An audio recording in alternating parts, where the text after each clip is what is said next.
أعوذ بالله من الشيطان الرجيم. بسم الله الرحمن الرحيم. تسبح له السماوات السبع والأرض ومن فيهن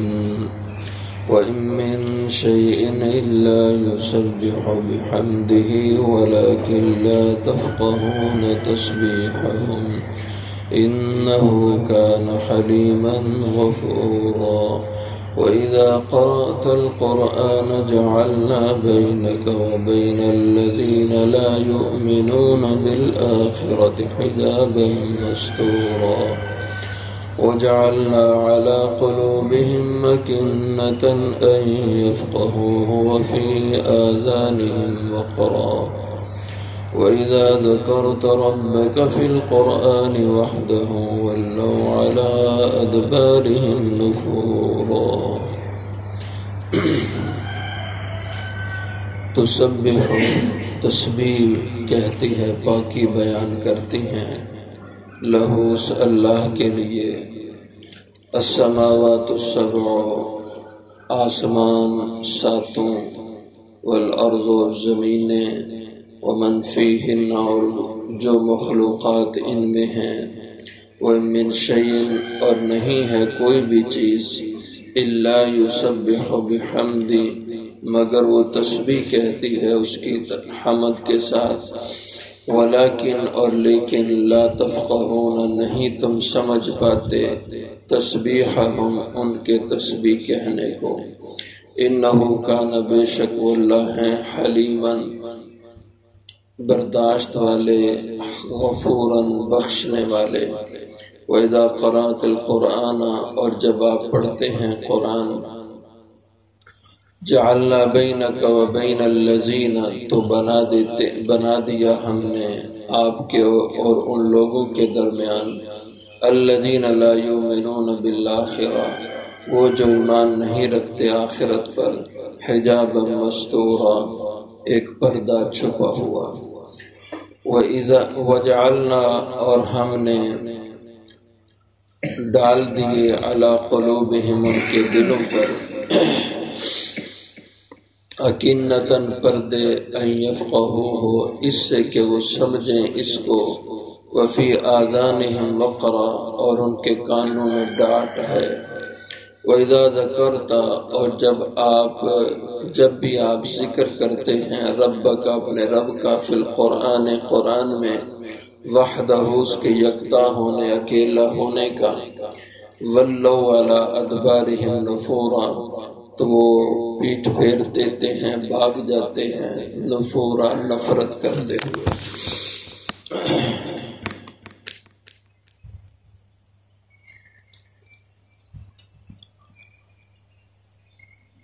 اللہ جل شانہ کے عظمت شان اور علو مرتبت کا ذکر پچھلی آیتوں میں ہوا، اب اس کی تسبیح کا بیان ہے کہ اس کائنات میں جتنی بھی جاندار چیزیں ہیں، بے جان چیزیں ہیں، وہ سب اپنے رب کو پہچانتے ہیں اور اللہ کی معرفت ان کو حاصل ہے، اور اپنے اپنے حال کے مناسب سب اللہ جل شانہ کی تسبیح اور تحمید میں لگے رہتے ہیں۔ انسان، جن، حیوانات، حشرات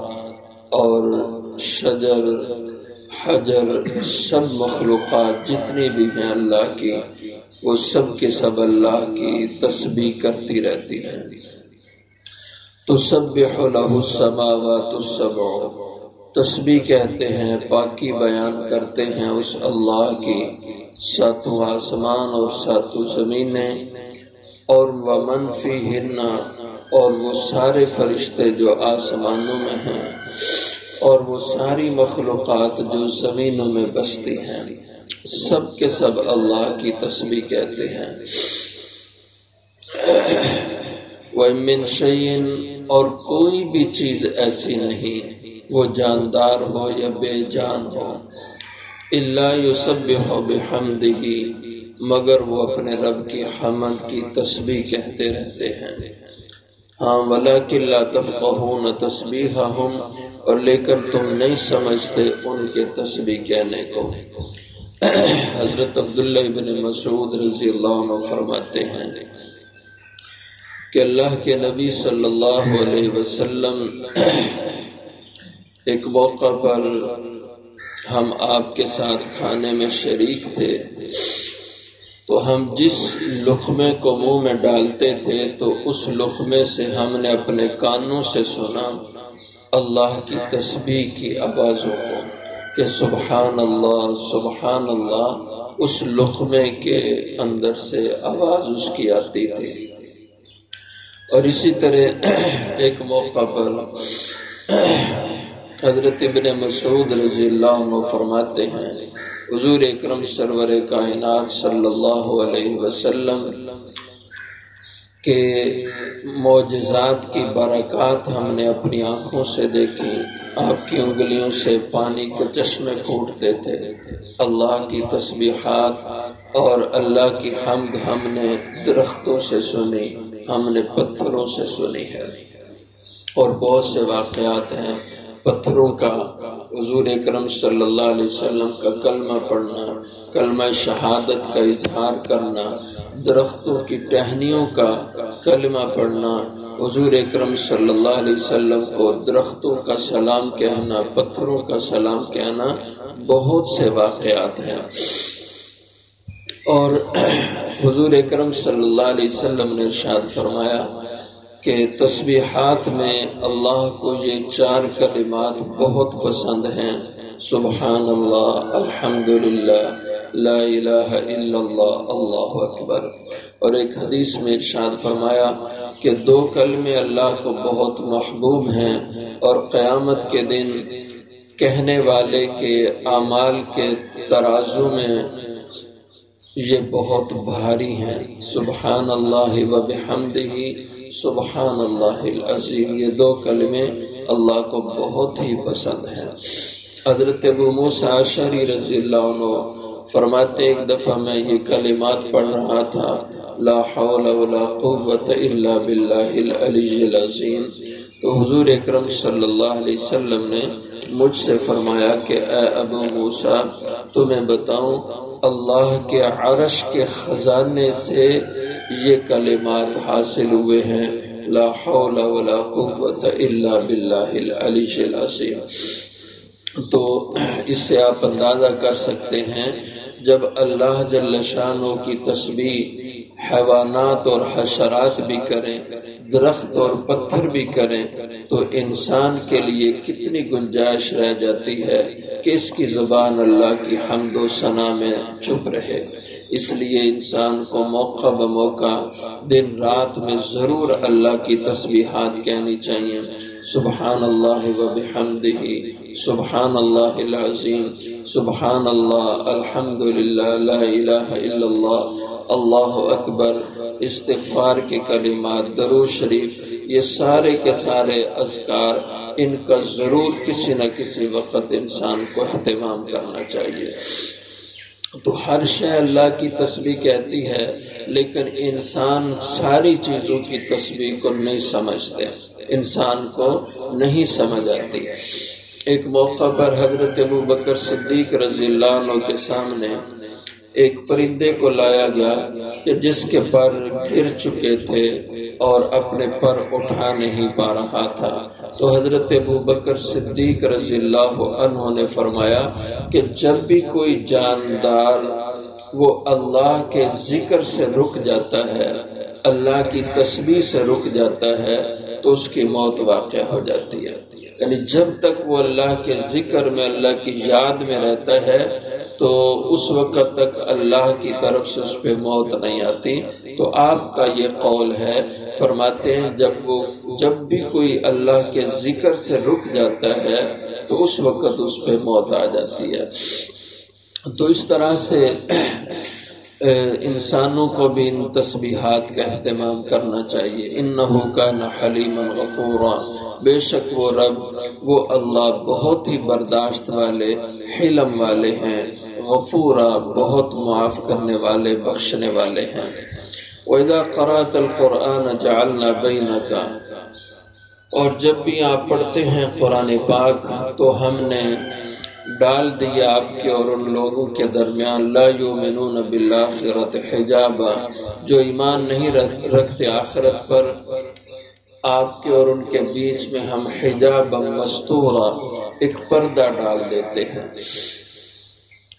تو یہ پردے سے مراد کیا ہے؟ بعض حضرات نے کہا اس سے مراد ہے کہ اللہ کے نبی کی اللہ حفاظت کرتے ہیں۔ اور جیسے ایک موقع پر جب سورہ تبت یدا ابی لہب نازل ہوئی اور ابو لہب کی مذمت کی اس صورت میں اللہ جل شانہ نے حضور نے پڑھ کے یہ سنایا، تو ابو لہب کی بیوی حضور اکرم صلی اللہ علیہ وسلم کی طرف آئی اور ایک پتھر اٹھائے ہوئے تھی اور حضور اکرم صلی اللہ علیہ وسلم کی طرف غصے سے بڑھی، اور غالباً حضرت ابو بکر صدیق رضی اللہ عنہ آپ کے ساتھ تھے، اور وہ حضور کی طرف ہاتھ بڑھایا اس نے مارنے کو، لیکن دیکھا اس نے کہ حضور تو اس کی آنکھوں کے سامنے ہی نہیں ہے۔ حضرت ابو بکر صدیق رضی اللہ عنہ نے اس سے کچھ بات فرمائی اور وہ واپس چلی گئی۔